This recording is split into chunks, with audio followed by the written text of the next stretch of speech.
I just want to ask you a couple of quick questions. You're working on two. I looked up your credits. And I'm like, the people at SyFy do you guys up more. I'm like, wow, what an impressive list of credits. And you're working on two movies I'm highly interested in: Spider-Man 2, or Spider-Man, The Amazing Spider-Man, like the original comic book. and also Hunger Games. So my question for Spider-Man is, I have two questions for you.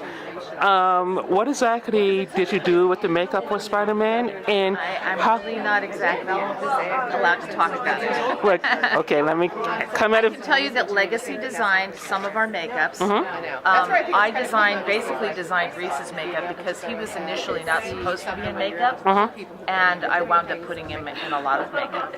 That's all I'm going to tell you. You're no fun.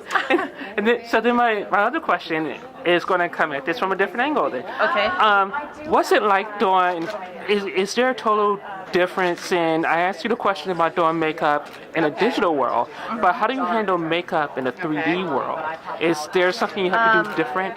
Not really. You don't have to do anything differently. And we use the new red cameras, it was a 3D red camera, and it actually looked like film. I was really amazed. I mean, three-dimensional film, but yet it didn't have that hard edge like you expect to see with, those, with the red camera, the HD cameras. It looked really beautiful. I was really impressed. Does HD affect how you do makeup in terms of? For a while, when HD first started, it did affect the way you do film or way you do makeup, because everything was like hyper realistic. So you saw every pore.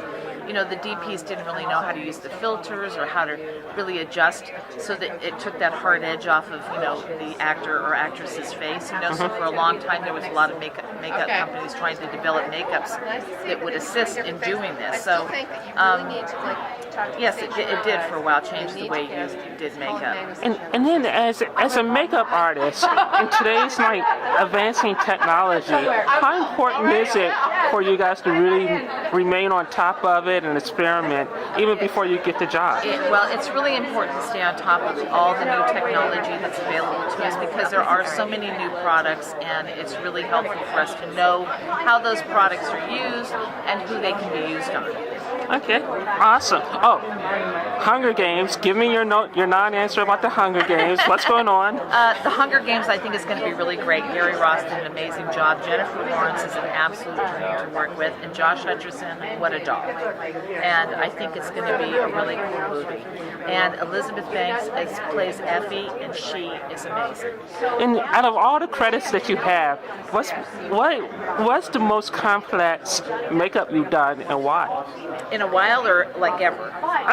In a while, and maybe ever. Wow, I can't even think. I've done so many makeups. I think Reese's makeup's pretty complex that I just did on Amazing Spider-Man. Well, what's the makeup for? Not telling.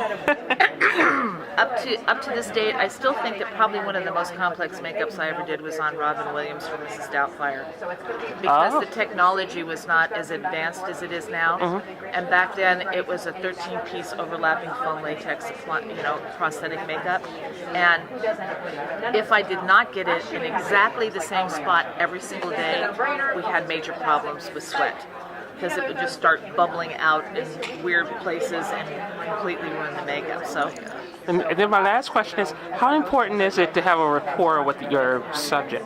Oh, it's very important to have rapport with your artists you're working on, because they're the ones wearing the makeup, so they have to be comfortable in it. So you really have to work with them to make sure that they're comfortable within the skin that you're putting on them. Okay, great. Thank you.